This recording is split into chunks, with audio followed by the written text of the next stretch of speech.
ஏன்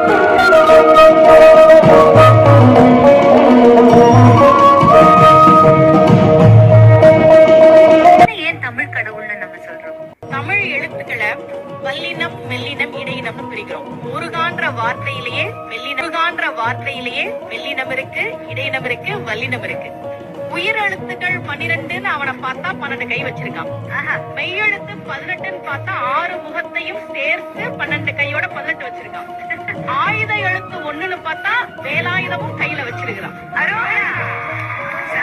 ஒரு மொழிக்கு இலக்கணம், இலக்கியம் 2 முக்கியம். இதுக்கு ஆபத்து வந்தப்போ ஓடி வந்தவன் முருகன். பழுத்தமுது தமிழ் பலகை இருக்கும் ஒரு கவிப்புலவன் இசைக்குறுகி வரைமுகையை இடித்து வழி காணும். தமிழ் இலக்கணத்திற்காக, இலக்கியத்திற்காக, தமிழ் புலவர்களுக்காக ஓடி வந்த முருகன் தமிழ் எழுத்துகளின் வடிவத்தை கொண்டிருக்கக்கூடியவன், தமிழர்களுக்கு தெய்வமாக இருக்கக்கூடியவன் என்பதால் அவன் தமிழ் கடவுள்.